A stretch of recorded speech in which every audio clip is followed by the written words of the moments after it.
Vamos dar continuidade com as nossas aulas aqui do curso Departamento Pessoal do Zero e hoje o tema é afastamentos do trabalho. Nós iremos entender o que é uma interrupção ou uma suspensão de contrato, entender quais os tipos de interrupções que existem e suspensões. Também falaremos sobre licença maternidade, auxílio doença comum, acidentário e outros temas muito importantes relacionados aos afastamentos do trabalho. Então pegue papel, caneta, já deixa aí já tudo organizado para aprender muito conteúdo na aula de hoje. Então fique comigo até o final.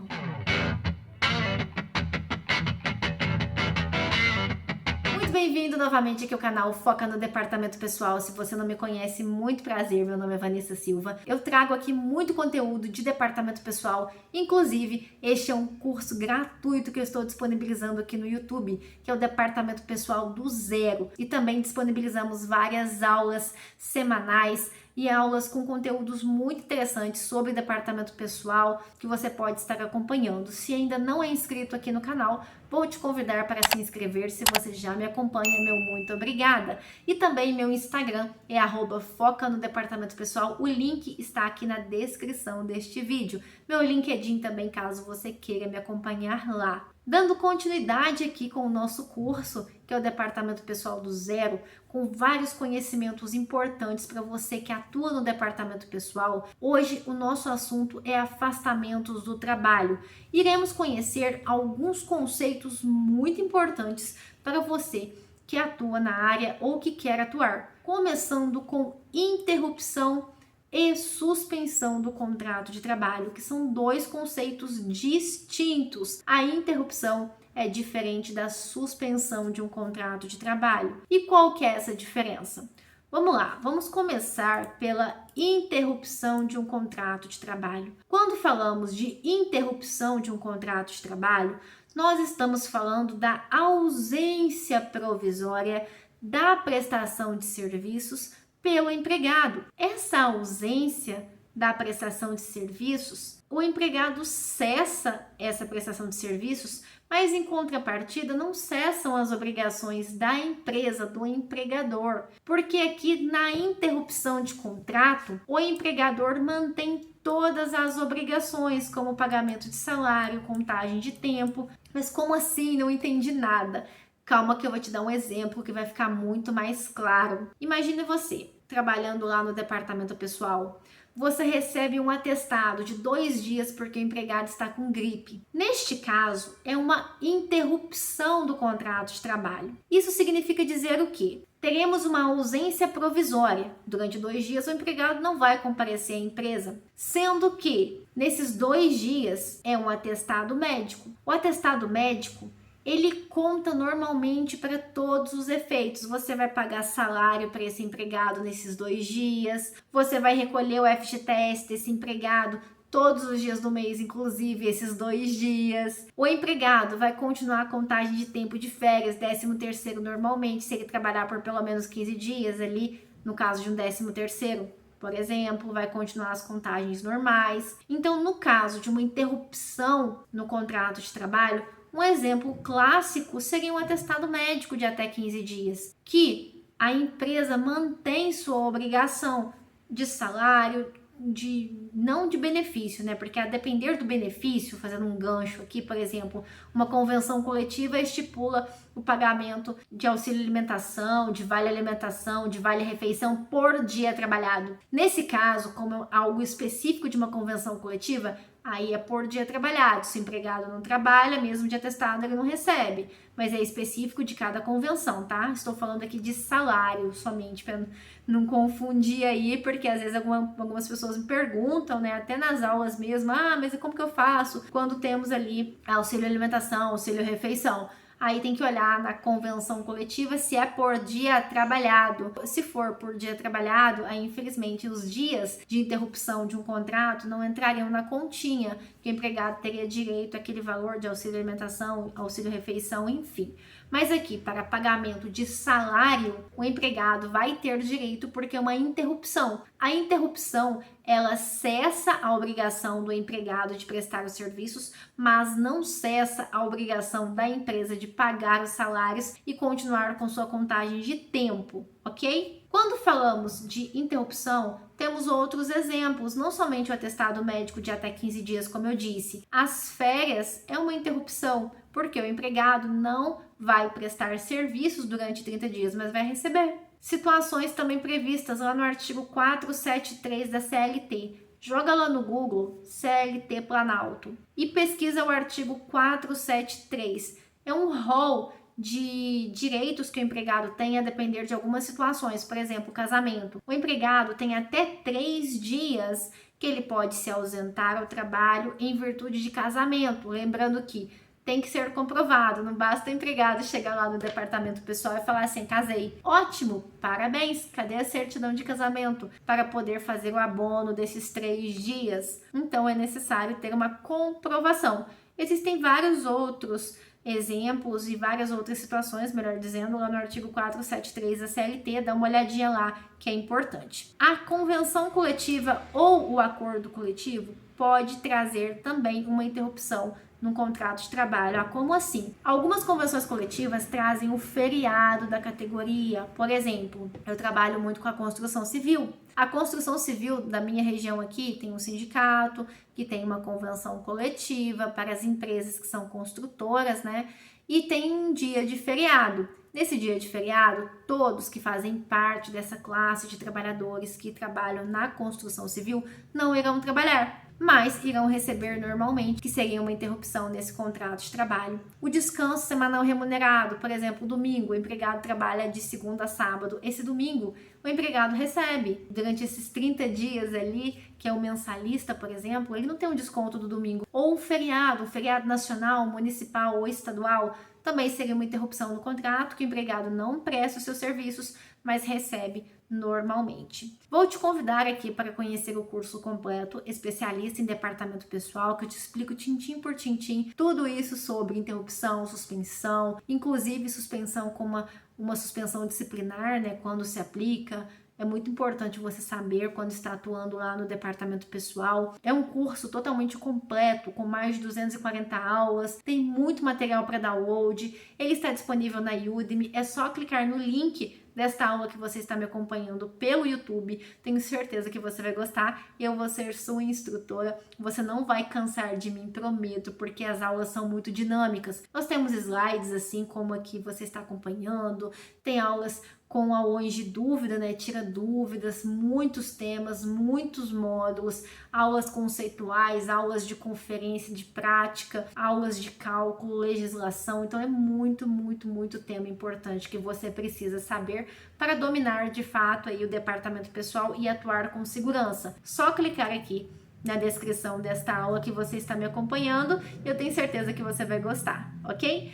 Continuando então, para uma suspensão de um contrato, qual que é a diferença para você entender de uma vez por todas e nunca mais errar esse conceito, que é um conceito bem importante. A interrupção, como eu disse, é quando não cessa as obrigações da empresa. Na suspensão é diferente. Aqui nós temos a ausência provisória do empregado, mas cessa a obrigação da empresa de pagar salários e de fazer a contagem de tempo. Então, nesse caso, cessa tanto a obrigação do empregado de prestar serviço, quanto da empresa de fazer o pagamento de salários e fazer a contagem de tempo. Por exemplo, uma suspensão disciplinar. O empregado cometeu uma falta grave, a empresa suspendeu esse empregado por 3 dias, por exemplo. Nesses 3 dias, o empregado não vai receber salários, porque é uma suspensão do contrato de trabalho. Mandato sindical. O empregado se candidatou,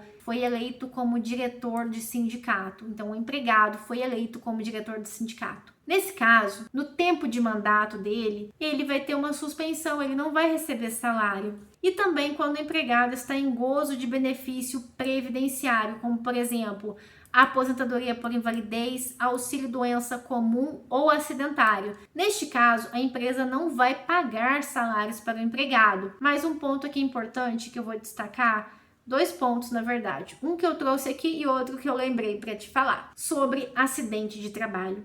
Quando temos acidente de trabalho, que o empregado tem afastamento, que é quando tem um atestado com mais de 15 dias, ele vai lá no INSS e consegue se afastar receber um benefício previdenciário, que seria um auxílio-doença acidentário, nessa modalidade, que é em virtude de um acidente de trabalho, a empresa tem que continuar depositando o FGTS mensal desse empregado. A empresa não vai continuar pagando os salários, porque a partir do 15º dia a responsabilidade é do INSS se reconhecido o direito, mas a empresa tem que continuar durante todo o período de afastamento o recolhimento do FGTS desse empregado. E também trouxe aqui a súmula 440 do TST, que nos traz o seguinte, que é muito importante, né? Quando tivermos um acidente do trabalho que gere um afastamento previdenciário, ou seja, que o empregado esteja recebendo lá parcelas do INSS com auxílio doença acidentário, a empresa tem que manter o plano de saúde ou assistência médica. Está aqui, ó, súmula 440 do TST. Assegura-se o direito à manutenção de plano de saúde ou de assistência médica oferecido pela empresa ao empregado, não obstante suspenso o contrato de trabalho em virtude de auxílio doença acidentário ou também aqui, ó, a aposentadoria por invalidez, ok? Então, nesses casos, a empresa deve manter o plano de saúde do empregado e recolher o FGTS mensal de 8%. Não vai pagar salário, porque a responsabilidade, quando temos ali um afastamento previdenciário, é da Previdência Social, mas o FGTS e o plano de saúde tem que ser mantido. E agora, licença maternidade é suspensão ou interrupção? Eu falei que na suspensão a empresa não paga os salários, certo? Mas não continua a contagem de tempo. E na interrupção, a empresa continua pagando o salário, continua a contagem de tempo normalmente. Mas nesse caso, como é um benefício previdenciário, e aí? É suspensão ou interrupção? Neste caso, há uma discussão na doutrina trabalhista se é uma suspensão, se é uma interrupção, mas o que é importante para o departamento pessoal nem é se é uma suspensão ou uma interrupção nesse caso. Porque, especificamente quando falamos de licença maternidade, é um benefício previdenciário, sim, mas considerando, não estou falando de doméstico, tá? Salvo os empregados domésticos. Quando falo de licença maternidade, é um benefício previdenciário. Aí você vai falar assim, então é uma suspensão do contrato de trabalho, mas aí que entra o pulo do gato. Por quê? A empresa continua a pagar o salário da empregada. Durante 120 dias, a empresa ou o empregador continua pagando os salários normalmente dessa empregada, mas tem um reembolso, ou seja, quando a empresa pagou o salário dessa empregada como uma licença maternidade, ela vai enviar ao E-Social, olha a importância do E-Social, vai enviar ao E-Social o evento da folha de pagamento dessa empregada e lá vai constar a rúbrica que é uma licença maternidade.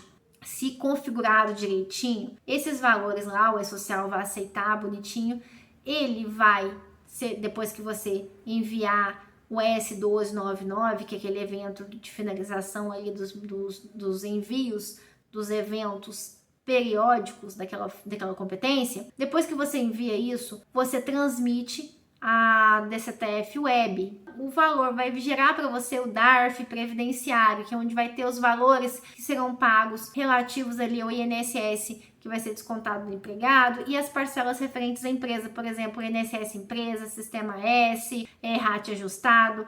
E nessa guia, ou nesse DARF, melhor dizendo, porque hoje em dia já é DARF, antigamente que era guia, que vai ter o desconto desse valor que foi pago para a empregada de licença maternidade. Ou, se não conseguir compensar tudo na mesma competência, vai compensar em competências seguintes. Então, aqui, para resumir, licença maternidade, quem paga é a empresa, mas a empresa tem um reembolso da Previdência Social mediante desconto no DARF previdenciário, que seriam os valores que a empresa deveria para a Previdência Social. Então, faz um abatimento, desde que você envie corretamente as informações lá para o E-Social, você vai conseguir ter esse abatimento certinho. Mas aí, ficou aquela discussão ainda se é suspensão ou se é interrupção. Para a gente não vai importar muito essa questão doutrinária da legislação trabalhista, visto que se a gente entende o que é licença maternidade que é de 120 dias, que é um benefício previdenciário que vai ser pago normalmente pela empresa para a empregada lá na conta dela, tudo normal, mas vai ter o reembolso da Previdência Social, não em forma de dinheiro, mas vai descontar nos valores que a empresa deve para a Previdência Social. Então tem um desconto dessa licença maternidade lá no DARF Previdenciário. E aqui eu trouxe um ponto também que é importante para você saber essa diferença. A estabilidade em virtude da gravidez é diferente da licença maternidade. Não confunda as duas coisas. A licença maternidade é um benefício previdenciário. A estabilidade é diferente, porque a estabilidade é um direito de toda empregada desde a confirmação da gravidez até 5 meses após o parto. Isso está onde? Lá no artigo 391A da CLT, que traz o seguinte: a confirmação do estado de gravidez advindo no curso do contrato de trabalho, ainda que durante o prazo do aviso trabalhado ou indenizado, garante à empregada gestante estabilidade provisória prevista lá no ato das disposições constitucionais transitórias, que eu trouxe aqui na sequência, que é esse artigo 10, que está escrito o seguinte: até que seja promulgada a lei complementar, etc, etc, a empregada gestante tem estabilidade desde a confirmação da gravidez até 5 meses após o parto. Então, estabilidade, confirmou a gravidez, até 5 meses após o parto é a estabilidade. A empresa não vai dispensar essa empregada, não vai demiti-la, tá? Porque ela está em estabilidade. Se a empregada quiser fazer a sua demissão, quiser pedir demissão, aí você entra com o auxílio do sindicato e fazer todo um aparato ali jurídico para dar tudo certinho e fazer essa rescisão contratual por ter aí a estabilidade, fazer essa rescisão contratual dentro do que a legislação trabalhista prevê com a maior segurança jurídica possível, tá? Com relação à estabilidade, é diferente da licença maternidade por isso. A estabilidade é do momento da confirmação da gravidez até 5 meses após o parto, e a licença maternidade é um benefício previdenciário que a empregada vai receber lá da Previdência Social a partir do parto, ou pode antecipar alguns dias também, mas é de 120 dias quando ela ganha um neném ali, por exemplo, tá? Então tem essa diferença que é importante que você entenda, porque licença maternidade é um reembolso também que é feito pela Previdência Social, enquanto que a estabilidade é só a estabilidade mesmo e a empresa não pode dispensar essa empregada porque a empresa quer, porque ela ficou grávida, enfim, não pode, justamente por ter essa estabilidade. Te convido para conhecer o curso completo, especialista em departamento pessoal, como eu citei anteriormente. O link está aqui na descrição desta aula. Você pode estar clicando e acompanhando lá a ementa, dando uma olhadinha na ementa. Tem muito conteúdo bacana, inclusive tem um módulo inteiro de afastamentos do trabalho. São 31 módulos, 242 aulas, mais de 45 horas de vídeo comigo. Tenho certeza que eu não vou cansar sua mente, tá? É muito conteúdo dinâmico, muito conteúdo para download, material, suporte a dúvidas, certificado e muito mais. Te convido então para ser meu aluno. Não se esquece de se inscrever aqui no canal, dar aquele like no vídeo, ajuda bastante. O meu Instagram também é @foca no departamento pessoal. Lá você vai encontrar muito mais conteúdo sobre departamento pessoal. Te vejo na próxima aula e tchau, tchau!